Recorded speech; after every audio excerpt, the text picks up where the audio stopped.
Assalamualaikum warahmatullahi wabarakatuh.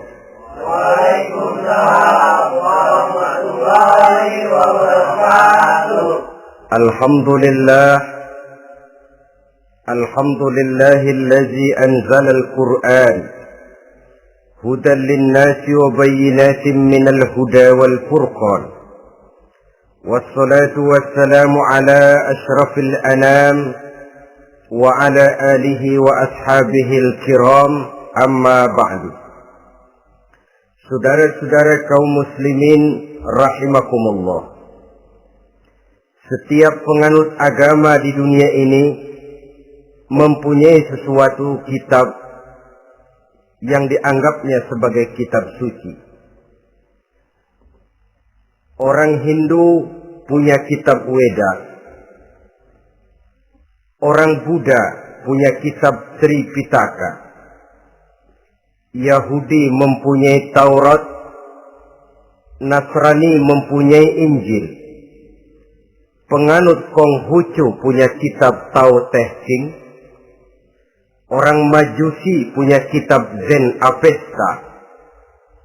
Orang Kebatinan punya kitab Serat Centani, Hidayat Jati, Darmo Gandul, atau Gatoloco.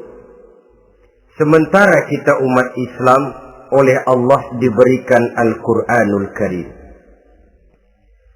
Mengapa kita yakini Quran ini sebagai kitab suci? Pertama, ia bebas dari intervensi dan investasi manusiawi. Ia sepenuhnya, baik isi maupun redaksi, adalah produk dari Allah Subhanahu wa ta'ala. Kita yakini Quran kitab suci karena sampai hari ini belum ada seorang pun yang sanggup membuat seperti itu. Suatu kitab hanya dinamakan suci kalau dia bersih dari investasi dan intervensi manusia. Al-Quran ini sejak turunnya 14 abad yang lalu telah menantang. Wa in kuntum fi raibin mimma nazzalna ala abdina fa'tu bi suratin min misli. Apabila kamu ragu-ragu terhadap kebenaran Quran yang kami turunkan kepada hamba kami Muhammad, atau kamu menyangka Quran itu cuma bikinan Muhammad saja, cobalah kamu buat satu surah saja semacam Al-Quran. Apabila kamu tidak mampu melakukannya seorang diri, wada'u syuhada'akum, ajak seluruh teman-temanmu. Sejak tantangan ini turun 14 abad yang lalu, sampai hari ini, tidak seorang pun yang sanggup membuat satu surah saja semacam Al-Quranul Karim. Barangkali belum pernah ada yang coba-coba. Sudah. Di antaranya apa yang dilakukan oleh Musailamah Al-Kadzab. Dia mencoba membuat satu surah semacam Al-Quran yang kalimatnya sudah berbentuk bait-bait syair, tapi isinya jauh panggang daripada api. Yang kedua, kita yakini Quran sebagai kitab suci karena isi dan ajarannya sesuai dengan fitrah manusia. Suatu kitab dinamakan suci kalau ajarannya sejalan dengan fitrah manusia. Misalnya, manusia secara fitrah, kalau dia laki-laki, normal nafsu kepada perempuan, itu fitrah. Perempuan suka kepada laki-laki, itu fitrah. Kalau ada kitab suci, tapi melarang manusia untuk kawin, kesuciannya perlu diselidiki. Quran kitab suci sejalan dengan fitrah manusia, maka ia menganjurkan manusia yang mampu untuk melangsungkan perkawinan. Contoh lain, secara fitrah manusia perlu makan. Kalau ada kitab suci yang melarang manusia puasa saja siang malam terus menerus, itu kan sama juga nyuruh orang mati. Quran sesuai dengan fitrah manusia. Maka dalam Islam puasa wisol, puasa ngableng, apa itu istilahnya, puasa nyambung, Dari pagi sampai sore, sampai malam, sampai pagi lagi puasa terus. Bukan saja tidak boleh, malah haram hukumnya. Kenapa? Itu bertentangan dengan fitrah manusia. Yang ketiga, kita yakini Quran sebagai kitab suci karena isinya tidak kontroversial. Isinya tidak saling bertentangan satu sama lain. Di ayat manapun, Quran mengajarkan Allah itu Esa. Satu kali dia berkata haram, dia akan tetap berkata haram. Isinya tidak kontroversial. Sebab kalau ada kitab suci, di satu pihak mengajarkan Tuhan Esa, di lain ayat mengajarkan Tuhan 3, di lain ayat lagi mengajarkan Tuhan 4, kitab kacau namanya. Bagaimana suatu kitab bernama suci kalau isinya kontroversial satu dengan lainnya? Dari 3 kriteria inilah kita yakini Quran sebagai kitab suci. Masalah yang akan kita bicarakan pada pertemuan kita kali ini, bagaimana sikap kita terhadap Al-Quranul Karim sebagai kitab suci.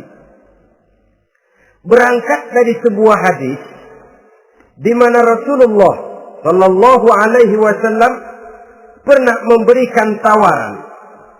Beliau bersabda, "Man ja'ala al-Qur'ana amamahu qadahu ilal jannah, wa man ja'ala al-Qur'ana khalfahu saqahu ilan nar." Siapa yang menjadikan Quran sebagai imam, maka Quran akan membimbing dia ke dalam surga. Tetapi siapa yang menjadikan Quran sebagai makmum, maka Quran akan mendorong dia ke dalam neraka.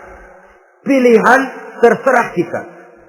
Siapa yang menjadikan Quran sebagai imam, ditempatkannya Al-Quran di depan, dia ikuti petunjuk dan ajaran Al-Quran, maka Quran akan membimbing dia ke surga. Surga dunia, lebih-lebih lagi surga akhirat.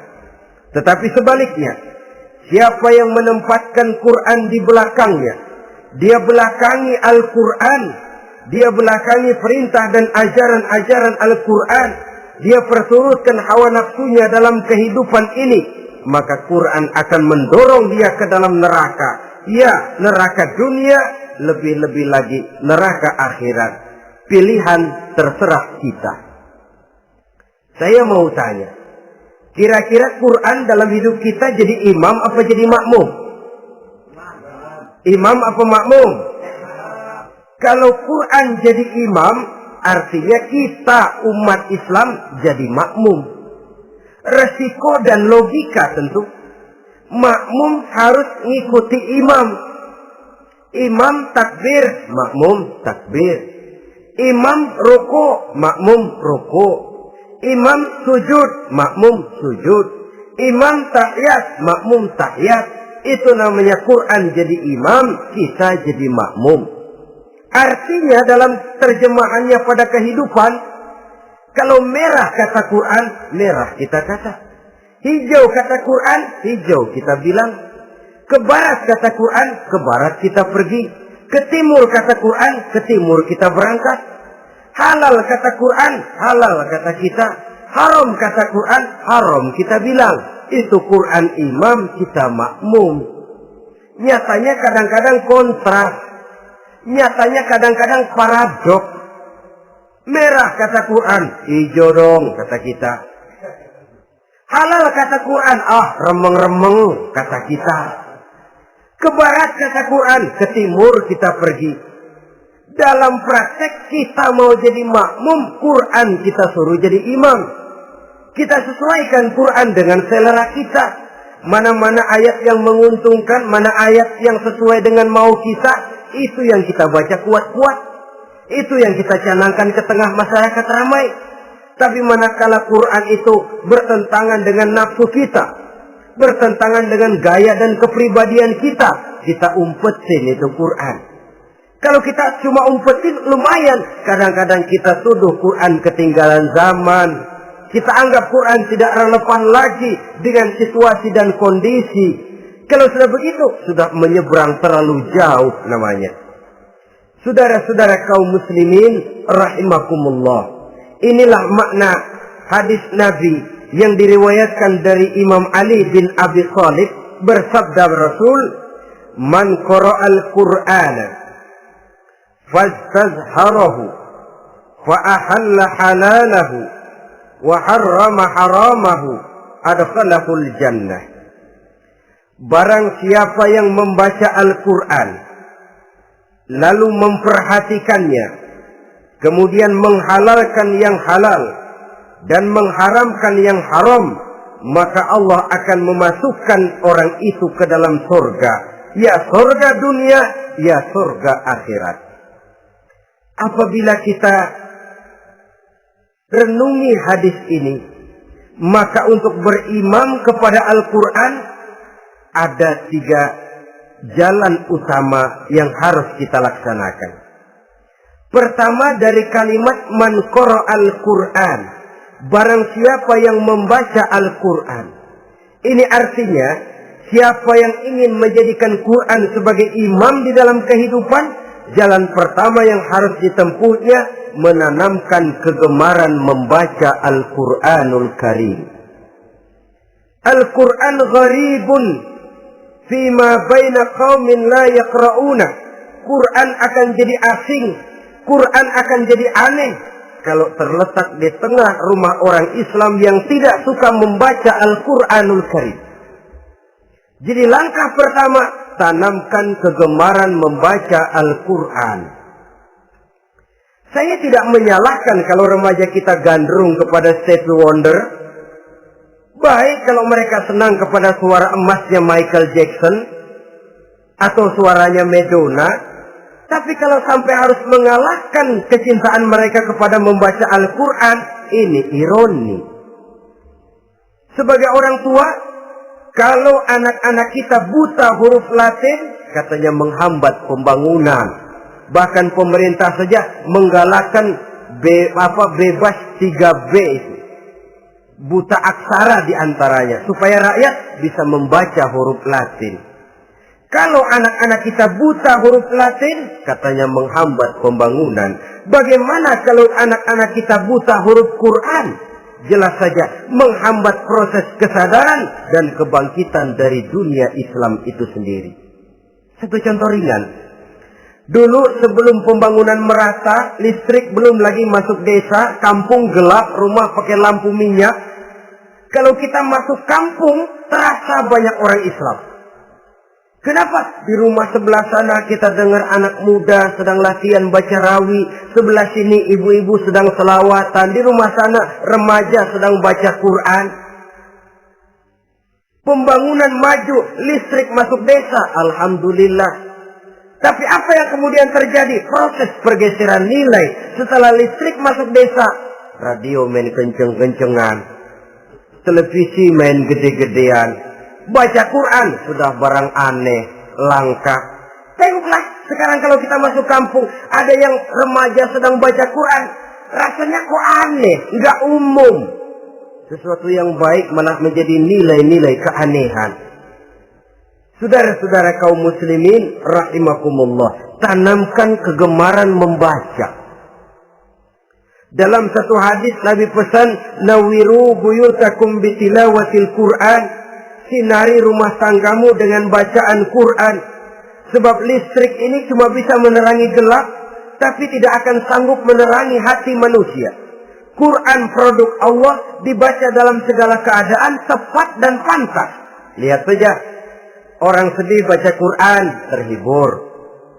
Orang gembira baca Quran, tidak lupa diri. Di rumah mewah ada yang baca Quran, bagus. Di gubuk reot di pinggir kali ada yang baca Quran, cocok. Orang kawin dibacakan Quran, bagus.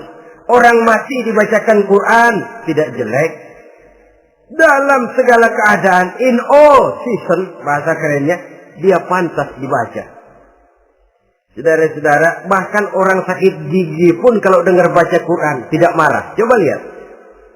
Dia senang benar lagu Michael Jackson, tapi giliran sakit gigi, coba setelin lagu Michael Jackson. Kalau nggak mencah-mencah, kamu gila apa nggak tahu saya lagi sakit gigi? Tapi coba bacakan Quran, dia pasti tidak marah. Begitu besar daya pengaruhnya. Bahkan Abu Jahal sama Abu Lahab pernah rapat.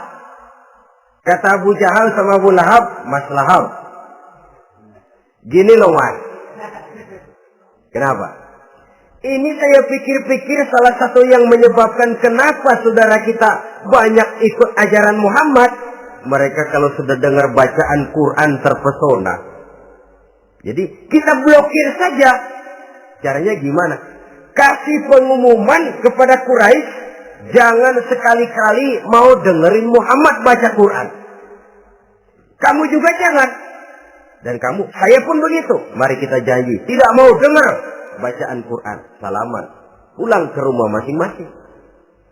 Dapat 1 hari tahan, 2 hari bertahan, 3 hari, seminggu ke atas.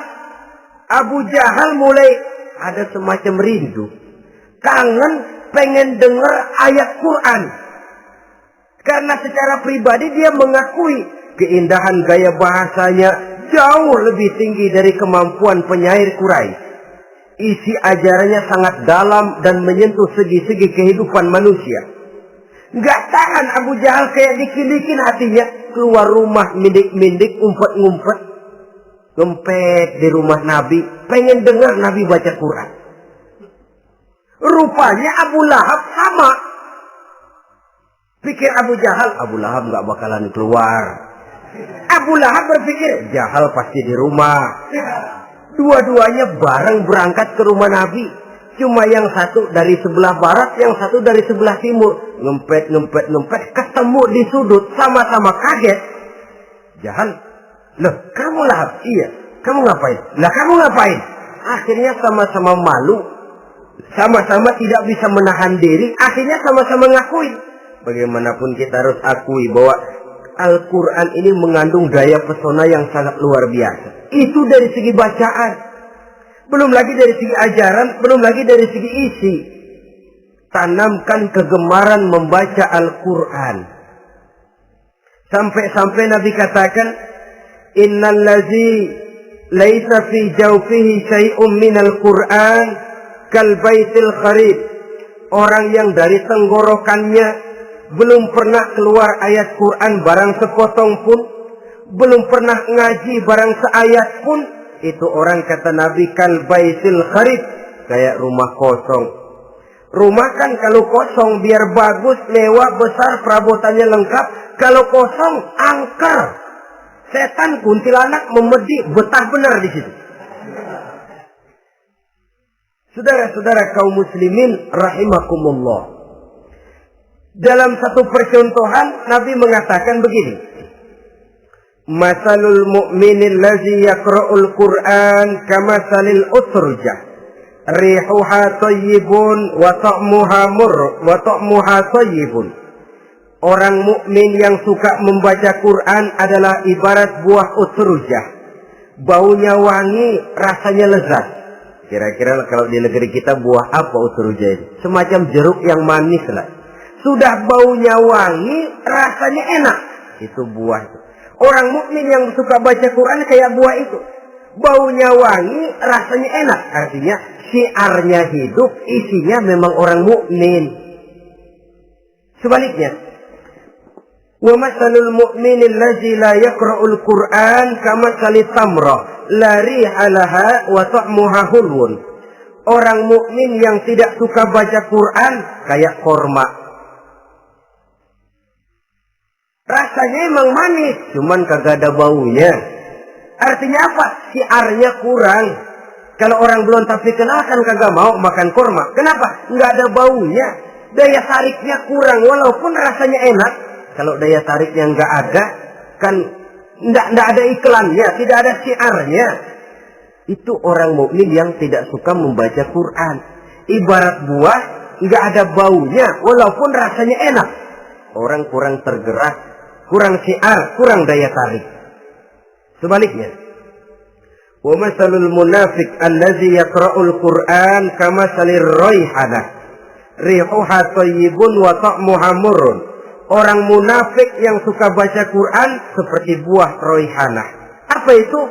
Baunya wangi, rasanya pahit. Orang munafik baca Quran kayak buah itu.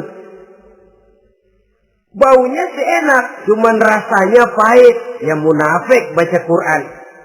Syiarnya sih lumayan, daya tariknya hebat, isinya munafik. Nah, paling jelek orang munafik yang gak suka baca Quran.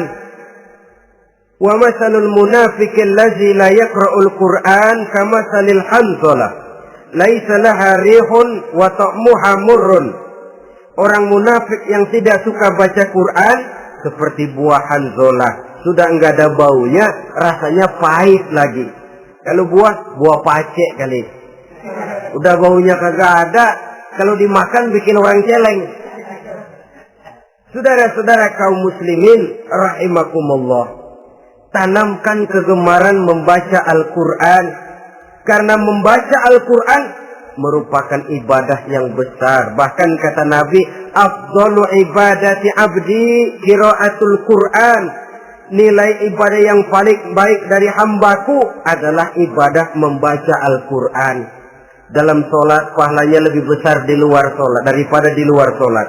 Dengan wudu pahalanya lebih besar daripada tanpa wudu. Mengerti pahalanya lebih besar daripada tidak mengerti. Tapi tidak mengerti pun jangankan membaca, mendengar saja orang baca Quran dengan baik sudah didoakan untuk mendapat rahmat. Berpahala mendengar bacaan Al-Quran walaupun tidak mengerti. Apalagi membaca sendiri, apalagi mengerti apa yang kita baca, tentu pahala itu akan jauh lebih besar. Ini yang pertama, tanamkan kegemaran membaca Al-Quranul Karim. Yang kedua, dalam hadis tadi, fastazharuhu, man qara'al Qur'ana fastazharuhu. Siapa yang membaca Al-Quran kemudian memperhatikannya. Jadi kalau kita mau berimam kepada Al-Quran, setelah menanamkan kegemaran membaca, yang kedua, perhatikan. Pahami isinya. Jangan seperti monyet pakai mahkota, ketawa girang, cengengesan, tapi dia tidak tahu arti kebesaran mahkota yang disandangnya. Bangga dengan Al-Quran, tapi apa kandungannya kita tidak mengerti. Untuk memahami Al-Quran ini, caranya bagaimana? Tentu mudah saja.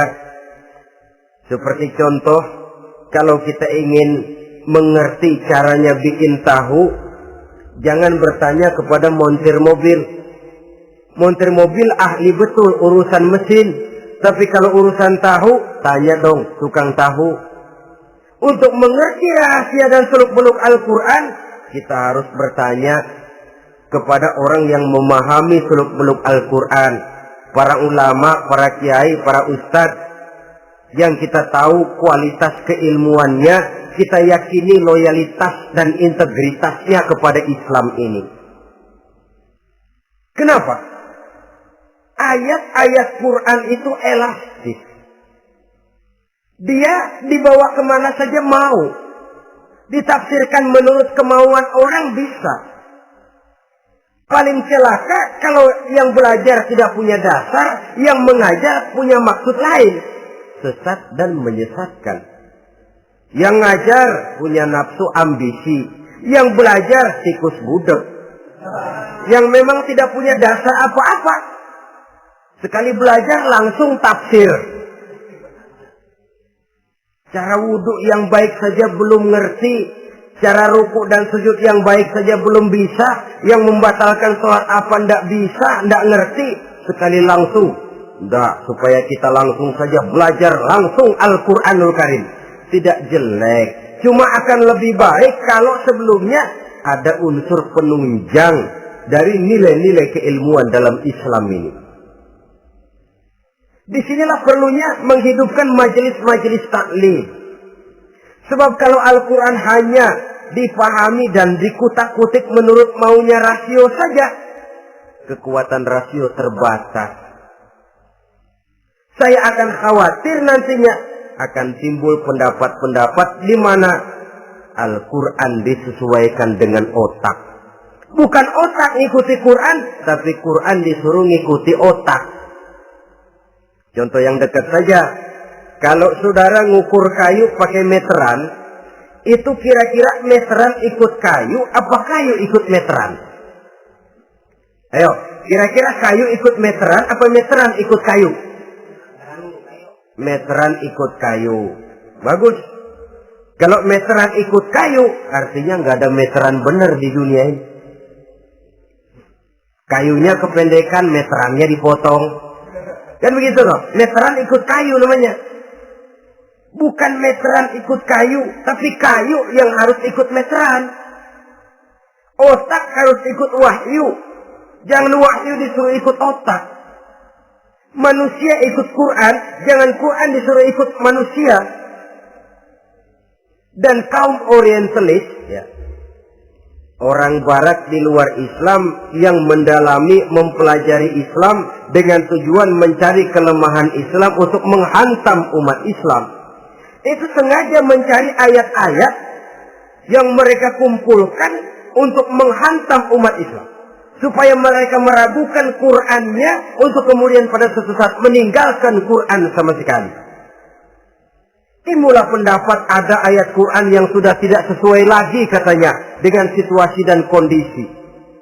Seolah-olah otak manusia sudah jauh lebih pintar daripada Al-Quranul Karim. Saudara-saudara kaum muslimin rahimakumullah. Inilah yang kita berlindung dari Allah. Sebab secara demikian dengan kata lain kita secara tidak sadar sudah mengurangi kemahamutlakan dan kesempurnaan dari Allah Subhanahu wa ta'ala. Untuk memahami Al-Quran, maka kita harus bertanya kepada ahlinya, mengaji, menghidupkan majelis-majelis taklim. Jangan sampai Al-Quran menjadi awam di tengah masyarakat Islam sendiri. Ini jalan yang kedua, memahami isinya. Sehingga dengan demikian, manakala Al-Quran dibacakan orang, pemikiran kita tidak lagi terpusat kepada kemerduan suara orang yang membaca, tapi tertuju kepada isi yang dikandungnya. Sehingga dalam kondisi semacam itu, boleh jadi tiap kali dibacakan Al-Quran, nilai iman makin tambah. Kita dengar orang baca, Alam taro kaifa fa'ala rabbuka bi ashabil fil. Terbayang oleh kita bagaimana Raja Abrahat dengan pasukannya mau menghancurkan Ka'bah. Bagi Allah cukup menurunkan burung ababil, hancur lebur Abrahat, raja besar dengan seluruh pasukan gajahnya, berantakan dibuatnya cuma dengan burung ababil. Allah maha besar, Allah maha kuasa. Tambah iman. Kalau tidak, ya seperti yang banyak terjadi. Quran menceritakan azab, kita malah kesenangan. Walakum azabun alim. Kamu akan mendapat azab yang pedih. Kita teriak di pojokan, toyib, toyib. Allah, alhamdulillah. Digambarkan azab malah baik-baik. Bahwa kita suka, kita gemar kepada bacaan Quran dengan suara yang merdu, alhamdulillah. Akan lebih baik lagi kalau kita mengerti apa yang dibacanya. Sebab perintah membaca tersirat makna perintah untuk memahami. Perintah memahami tersirat makna untuk mengamalkan. Dengan kata lain, kita hanya bisa mengamalkan Quran dengan baik kalau kita mengerti isinya. Kita hanya bisa mengerti isinya kalau kita rajin membacanya. Baik membaca yang tersirat, baik membaca yang tersurat dengan petunjuk para alim ulama, para kiai, dan orang-orang yang ahli di bidang itu. Saudara-saudara kaum muslimin rahimakumullah, inilah jalan kedua. Upayakan memahami isinya. Hidupkan kajian-kajian agama, hidupkan majelis-majelis taklim. Jangan sampai Al-Quran asing di hati kita sendiri. Jangan sampai kita awam terhadap makna kandungan dan ajaran Al-Quran, sementara kita yakini bahwa dialah yang akan bisa membimbing kita menuju kebahagiaan sejak dari dunia sampai ke akhirat nanti. Jalan ketiga untuk berimam kepada Al-Quran, setelah menanamkan kegemaran membaca, lalu berupaya memahami isinya, yang ketiga adalah mengamalkannya dalam kehidupan sesuai dengan kemampuan yang kita miliki. Quran tidak akan membawa berkah Kalau ajaran yang terkandung di dalamnya kita baca, tapi kemudian kita injak-injak dalam praktek kehidupan. Quran mengatakan riba haram, tapi praktek kita dalam hidup malah senang betul kepada riba. Quran mengajarkan jagalah kesatuan persatuan dan ukhuwah Islamiyah. Praktek yang kita lakukan malah centang perenang, malah saling bertolak belakang, malah kadang menjegal kawan seiring, menggunting dalam lipatan, ramai kita dengan kita. Lalu kelemahan pun menjadi kenyataan di mana-mana. Quran sekali lagi tidak akan membawa berkah kalau yang kita baca kita injak-injak. Tentang pengamalan Al-Quran ini, Allah Subhanahu wa ta'ala mengklasifikasi manusia dalam firman-Nya. ثم أورثنا الكتاب الذين اصطفينا من عبادنا. Kemudian kami wariskan Al-Quran ini kepada hamba-hamba kami yang kami pilih. Ya Allah, coba saja kita lihat ayat ini. Quran kitab pilihan, diberikan kepada umat pilihan, yaitu kita-kita ini. Lalu bagaimana umat pilihan ini setelah menerima Al-Quran? Terbagi dalam 3 kelompok besar. Pertama kata Allah, faminhum zalimun li nafsihi. Di antara mereka ada yang setelah menerima Al-Quran kemudian zalim kepada dirinya sendiri. Artinya hanya mulutnya saja yang menerima Al-Quran, tapi perbuatannya menginjak-injak Al-Quran. Orang semacam ini tidak zalim kepada Allah, tidak zalim kepada Rasulullah, tetapi orang semacam ini zalim kepada dirinya sendiri. Dia terima Quran dengan mulutnya, tapi dia injak-injak Quran dengan perbuatannya. Na'udzubillah summa na'udzubillah. Kelompok yang kedua, faminhum muqtasid. Di antara mereka ada yang setelah menerima Al-Quran lalu muqtasid. Muqtasid ini 50-50. Ngambil jalan tengah. Ajaran Quran dipakai, ajaran setan dikerjain. Artinya juga perintah Quran oke, larangan Quran ho-oh. Saudara-saudara, malaikat bingung bagaimana monternya nih anak ini. Perintah Quran dikerjain, larangan Quran juga dikerjain. Ini muqtasid. Nah, yang ideal adalah golongan yang ketiga kata Allah, wa minhum sabiqun bil khairati biiznillah. Di antara mereka ada lagi yang setelah menerima Al-Quran lalu berlomba-lomba melaksanakannya, berlomba-lomba mengamalkan kebaikan, dan itu hanya bisa terjadi biiznillah, dengan izin dari Allah. Hidayah, saudara-saudara. Berapa banyak orang yang mengerti Quran tapi hidupnya jauh dari cahaya Quran. Berapa banyak orang yang ahli Quran tapi cahaya Quran tidak menerangi kehidupannya. Berapa banyak orang yang ahli hukum tapi bikin bingung masyarakat dengan fatwanya. Saudara-saudara kaum muslimin, kenapa bisa terjadi? Itu tidak ada hidayah, tidak biiznillah, tidak ada izin dari Allah. Maka bisa membaca Quran, alhamdulillah. Bisa memahaminya, kita bersyukur kehadirat Allah. Lebih penting dari itu, kita mohon hidayah agar bisa mengamalkannya sesuai dengan kemampuan kita. Saudara-saudara kaum muslimin rahimakumullah. Mana yang lebih banyak di zaman kita sekarang ini? Kita bisa analisa.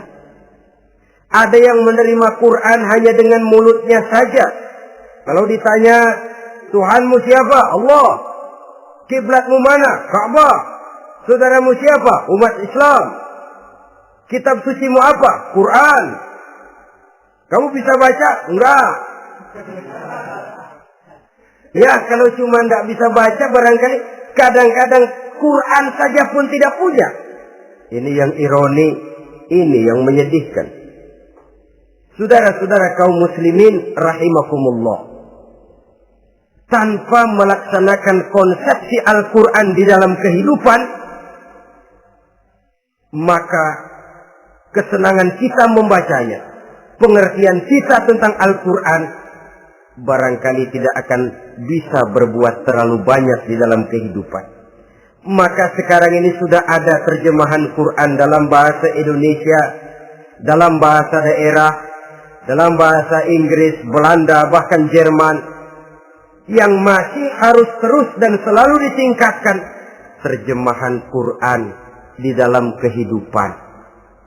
Dengan kata lain, kita umat Islam menunggal dengan Quran kita. Jangan cuma jadi kebanggaan Islam tinggi, tidak ada yang lebih tinggi dari Islam. Quran kitab suci, tidak ada yang bisa menandinginya. Qurannya, tapi umatnya, kadang-kadang kita ini jauh panggang daripada api.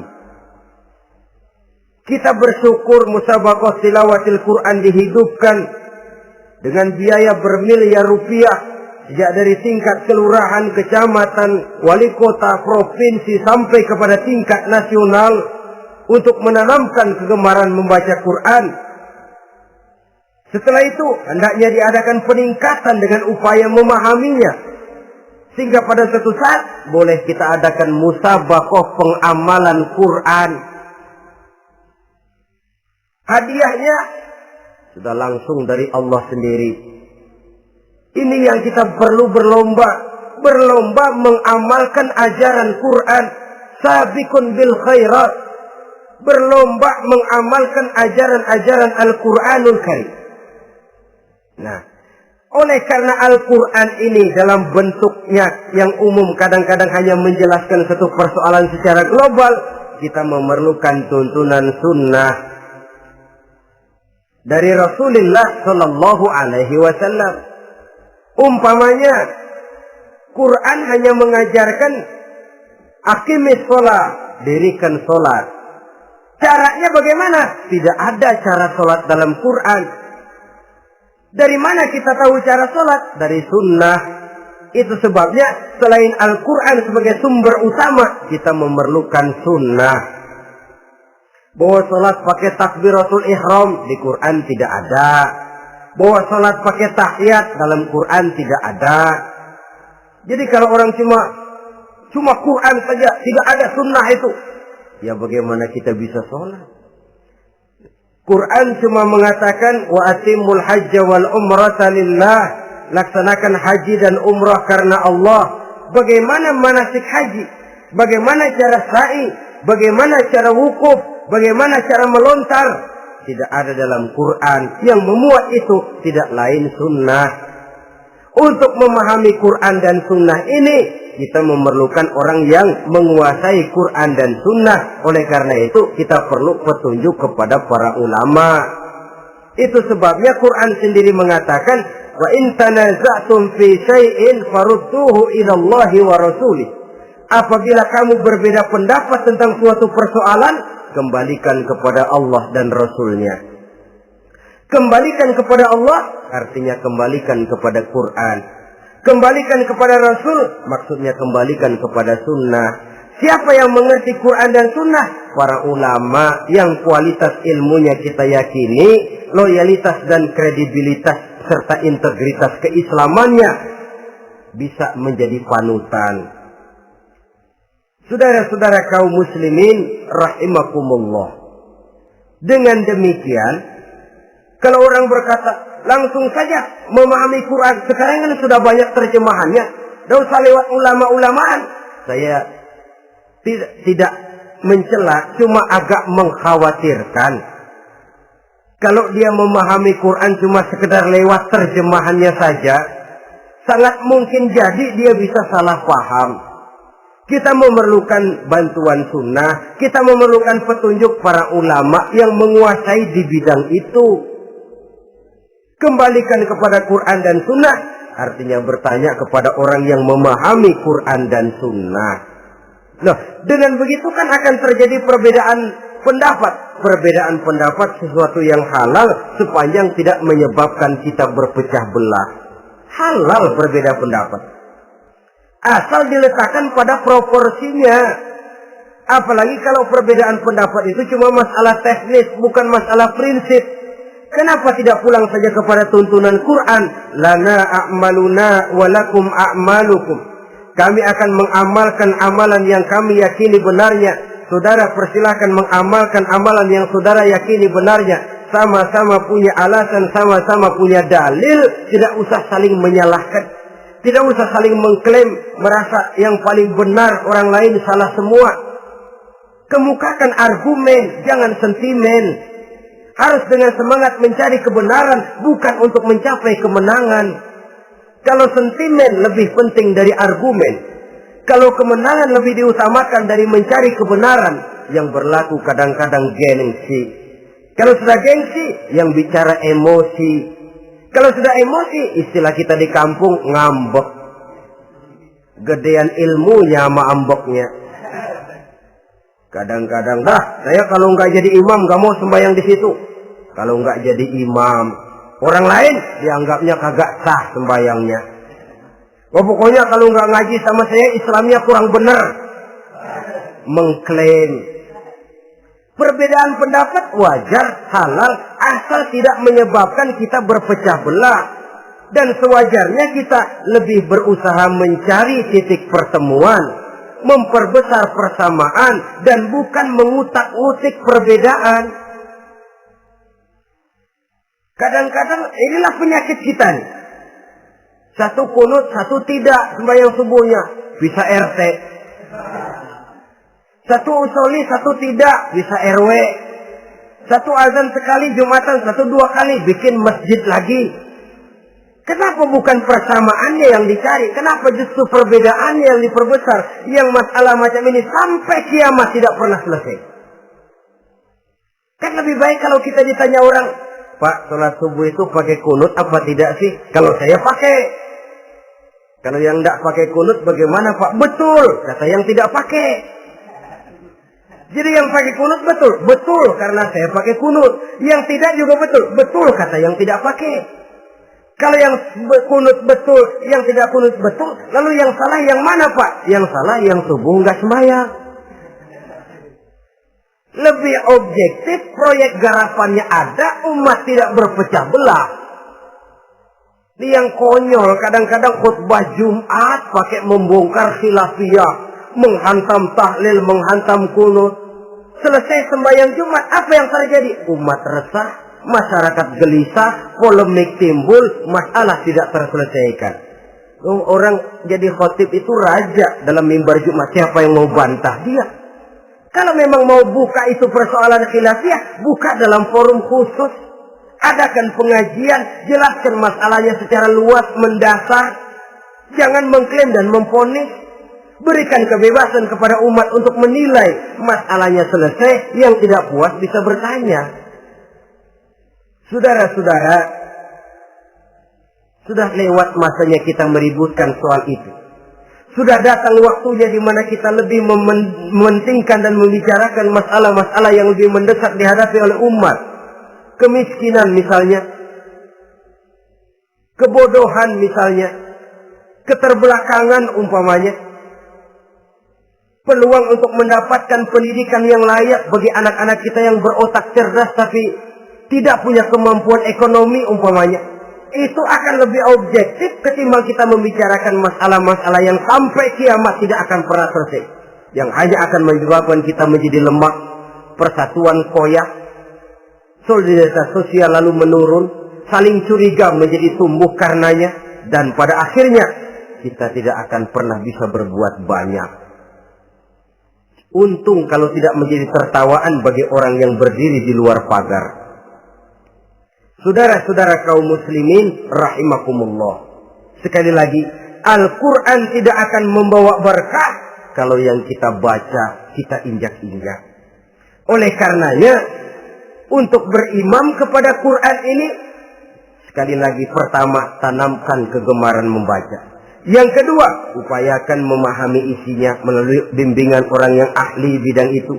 Yang ketiga, amalkan sesuai dengan kemampuan. Sebab itu ada prinsip, kalau isi suatu hadis nampaknya bertentangan dengan otak, kesohihan hadis itu boleh diperiksa. Tapi kalau ayat Quran nampaknya bertentangan dengan otak, otaknya yang harus diperiksa. Jangan Qur'annya lalu disesuaikan dengan otak. Sebab kalau kita sudah berani berteori, ada ayat Quran yang tidak sesuai dengan keadaan. Ayat yang mana? Yang ini. Tahun depan tambah lagi. Tahun depan tambah lagi. Makin lama makin habis Al-Quran itu. Yang perlu diperbarui cara kita memahami Quran. Bukan dengan mengemukakan teori ayat Quran kehilangan relevansi. Cara kita memahami barangkali yang kurang relevan. Dalam situasi, dalam konteksnya dengan situasi dan kondisi. Jangan lupa, Al-Quran ini kan untuk semua umur. Dia bisa dipahami secara filosofis, dia bisa dipahami dengan kacamata orang awam. Tingkat kemampuan berpikir orang tidak semuanya sama. Kalau semua orang kita mau ajak berfilsafat, merenung dalam-dalam, menerawang tinggi-tinggi, ialah buat mereka yang terjangkau oleh perguruan tinggi. Tapi buat saudara-saudara kita, pedagang-pedagang kecil, petani di desa-desa terpencil, remaja-remaja yang jauh dari sentuhan teknologi canggih, sanggupkah mereka berpikir filosofis? Sementara mereka merupakan bagian terbesar dari kondisi umat ini. Saudara-saudara kaum muslimin, oleh karenanya ditentang membaca, memahami dan mengamalkan, Rasulullah Shallallahu Alaihi Wasallam pernah memberikan sugesti. Beliau bersabda, "In aradtum aisas su'ada," apabila kamu menginginkan kehidupan yang bahagia, hidup seperti hidupnya orang-orang yang bahagia. Dan tentu ini keinginan kita semua.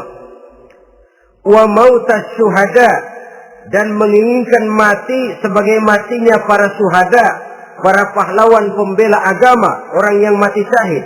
Wah, ini sudah tidak duanya ini. Hidup mulia, mati syahid. Dapat dua-duanya. Wan najata yaumal hasri, dan ingin mendapat keselamatan pada hari hasyar, hari pengumpulan manusia di padang mahsyar. Wazilla yaumal harri, dan mendapat perlindungan dari Allah pada hari yang sangat panas. Wal huda minadh dhalalah, dan mendapat petunjuk dari kesesatan. Nah, ini keinginan semua orang. Kan yang kita cari apa sih? Hidup bahagia. Biar ndak kaya asal bahagia, sudah enak. Lalu apalagi? Matinya sebagai syahid. Kemudian di hari pengumpulan nanti mendapat keselamatan. Lalu pada saat orang lain kepanasan kita mendapat perlindungan. Kemudian orang lain kebingungan kita mendapat petunjuk. Kalau ini yang diinginkan kata Nabi, resepnya fa'adimu qiraatal Quran. Maka lazimkan, biasakan olehmu membaca Quran. Tidak ada terlambat. Idealnya memang dari kecil, sebab lidah kalau sudah kaku berat. Disuruh baca innallaha laghaniyun hamid, lidahnya berat. Innallaha lampuniyun hamid, lampuniyun. Laghaniyun jadi lampuniyun. Lidah itu kalau sudah berat ya memang berat. Disuruh baca ya bani Israel, lidahnya berat. Ya bini Siroil. Jadi ya bini Siroil. Saudara-saudara, idealnya memang dibiasakan dari kecil supaya lidah itu ringan. Kalau tidak ada istilah terlambat. Saya malu Pak, belajar alif-alifan udah gede. Ya jangan alif-alifan, alif beneran. Alif-alifan kapan bisa ya? Alif beneran yang dipelajari. Tidak ada istilah terlambat, tidak ada istilah malu untuk belajar Al-Quran ini. Saudara-saudara kaum muslimin rahimakumullah. Ini sugesti untuk menanamkan kegemaran membaca. Lalu sugesti untuk memahaminya. Tentu banyak ayat, banyak hadis. Mengapa tidak di antara kamu sekelompok orang yang berangkat untuk memperdalam, memahami agama? Falaula nafaro min kulli firqatin minhum ta'ifatun liyatafaqahu fid din.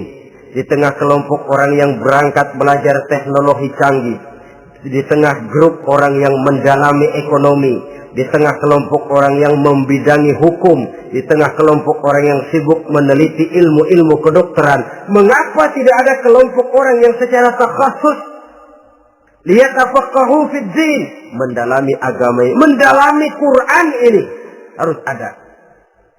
Lalu sugesti untuk mengamalkan Al-Quran kelihatan dari peringatan Allah yang kita bisa temukan pada surah Toha ayat 124 sampai dengan 127. Wa man a'rada an zikri, barang siapa yang berpaling dari peringatanku, kata Allah, barang siapa yang berpaling dari Al-Quran ini, dia terima Al-Quran, dia imani Quran, tapi dia berpaling dari ajarannya, dia injak-injak apa yang seharusnya dia amalkan, dia perturutkan hawa nafsunya, maka kata Allah, fa inna lahu ma'isyatan dhanka, dia akan diberikan satu penghidupan yang sempit.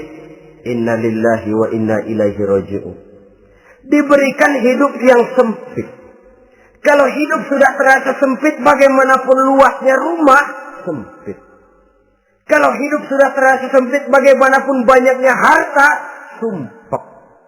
Kalau sudah hidup ini terasa sempit, bagaimanapun luasnya pergaulan, tidak ada tempat kita bertanya, melarikan persoalan, membagi rasa. Siapa yang berpaling dari Quran, dia akan diberikan penghidupan yang sempit. Bukan dagangnya tidak untung, bukan kerjanya tidak digaji, tapi kesempitan hati lebih bahaya loh dari kesempitan ekonomi. Itu di dunia. Di akhirat, wa nahsyuruhu yaumal qiyamati a'ma. Di akhirat nanti dia akan dikumpulkan oleh Allah dalam keadaan buta. Ya Allah, ya Rasul. Padahal ke akhirat kita baru tumben. Sekali ke akhirat buta. Masya Allah. Di tempat kita lahir saja, kalau tadinya kita melihat, tahu-tahu menjadi buta, kita bingung. Padahal jalan sudah pernah kita lihat, arah sudah pernah kita tahu. Bagaimana di padang mahsyar nanti? Kemana jalan yang akan ditempuh? Kepada siapa kita hendak bertanya? Mana teman, mana istri, mana anak? Buta pula kita. Satu kesengsaraan yang merupakan puncak kesengsaraan. Dikala itu orang yang semacam tadi protes. Rabbi, lima hasyartani a'ma wa qad kuntu basira. Wahai Allah, kenapa hari ini saya dikumpulkan dalam keadaan buta? Padahal ketika di dunia dulu saya melihat, saya menyaksikan gunung yang menjulang tinggi ke angkasa. Saya melihat lautan yang luas terhampar biru membentang. Saya saksikan luas tanah, sawah luas menguning. Saya saksikan keindahan alam. Di dunia saya melihat Allah. Kenapa sekarang saya dikumpulkan dalam keadaan begini? Protes dia, tidak terima dia. Allah jawab, kadzalika atatka ayatuna fanasisaha. Kata Allah, begitulah memang. Dahulunya waktu di dunia telah datang ayat-ayat kami kepadamu. Telah turun Al-Quran, telah datang agama, fanasisaha, tapi kamu lupakan dia. Kamu lupakan Quran, kamu lupakan Islam. Datang ayat, turun Quran, turun agama. Kamu belaga pilon, kamu belaga enggak tahu. Wa kadzalikal yauma tunsa, maka hari ini pun begitulah kamu dilupakan. Sebagaimana dulu waktu di dunia, kamu telah melupakan ayat-ayatku, melupakan kitabku, melupakan ajaran-ajaranku. Hari ini kamu pun dilupakan. Seolah-olah Tuhan cuma enggak bilang, mereka protes, Tuhan, kenapa saya buta padahal di dunia saya ngelihat? Kata Tuhan, kalau bahasa kita, lu rasain. Lu sih, kenapa dulu di dunia? Pura-pura enggak lihat. Kenapa waktu di dunia? Pura-pura enggak tahu. Kenapa waktu di dunia? Kamu lupakan Quran, maka hari ini pun engkau kami lupakan. Wa kadzalikal yauma tunsa. Wa kadzalika najzi man asrafa walam yu'min bi ayati rabbih wal azabul akhirati asyaddu wa abqa. Demikianlah kami membalas orang yang berlebih-lebihan, orang yang melampaui batas dan tidak mau beriman kepada ayat-ayat Tuhannya, dan sungguh siksa akhirat itu lebih dahsyat dan lebih kekal. Siksa dunia mungkin kelaparan, kekurangan ekonomi, kekurangan pakaian, tapi berapa hari paling lama seumur manusia? 70 tahun umur kita, ya paling lama begitulah. Tapi siksa akhirat, kesengsaraan akhirat, kesengsaraan neraka, asyaddu wa abqa, lebih dahsyat dan lebih kekal. Di zaman sekarang orang bukan cuma berbuat potong kompas, berpikir pun potong kompas, berpikir pun ngambil jalan pintas. Dia lebih memilih kesenangan yang sedikit dengan mengorbankan kesenangan yang abadi. Dia mengejar surga yang sebentar dengan menghancurkan surga yang kekal. Dicarinya surga dunia, hidup cukup, rumah bagus, makan bagus, pakaian bagus, istri bagus, dengan menghalalkan segala macam cara, berpaling daripada kehidupan agama, lalu menginjak-injak Al-Quranul Karim. Kita berlindung kepada Allah, jangan sampai dimasukkan dalam kelompok yang di akhirat nanti dibangkitkan dalam keadaan buta. Na'udzubillah summa na'udzubillah. Di sini kita terkesan dengan apa yang dikatakan Sayyid Muhammad Abduh, al-Islam mahjubun bil muslimin. Kebesaran Islam kadang-kadang tertutup oleh tingkah laku umat Islam sendiri. Keluhuran dan kesempurnaan Al-Quran tertutup oleh kebodohan umat Islam. Sedangkan untuk mengungkapkan rahasia Al-Quran ini diperlukan keahlian yang kompleks. Saudara yang di Fakultas Teknik belajar teknologi, ungkap buka rahasia Quran di bidang teknologi. Saudara yang di bidang kedokteran, ungkap buka rahasia Al-Quran di bidang kedokteran. Saudara yang ahli geologi, pelajari struktur kulit bumi dengan mengungkap rahasia Al-Quran. Sehingga pengkajian kita tentang teknologi, pengkajian kita tentang angkasa luar, pengkajian kita tentang anatomi manusia akan berakhir kepada subhanaka ma khalaqta hadza batila. Ya Allah, tidak satu pun yang engkau ciptakan ini sia-sia. Perut bumi mengandung minyak, timah, kekayaan yang berharga untuk manusia. Mempelajari angkasa luar bisa memahami musim dan menyelamatkan manusia. Mempelajari rimba belantara, teknologi canggih, akhirnya akan memperkuat nilai-nilai iman. Menerjemahkan ajaran Quran lewat disiplin ilmu yang kita kuasai masing-masing, untuk kemudian bekerja sama bahu-membahu dalam rangka mengimani Al-Quran, mengamalkan Al-Quran, dan mengawal keluhuran Al-Quranul Karim yang atas dasar tuntunannya kita hidup, untuknya kita berjuang, dan dalam bimbingannya kita ingin kembali menghadap Allah Subhanahu wa Ta'ala. Inilah pertemuan yang singkat ini. Mudah-mudahan kita diberikan kekuatan oleh Allah untuk berimam kepada Al-Quran, menjadikannya sebagai pedoman utama di dalam kehidupan kita. Terima kasih atas segala perhatian. Mohon maaf atas segala kekurangan. Usikum wa nafsi bitaqwallah. Wassalamualaikum warahmatullahi wabarakatuh. Waalaikumsalam.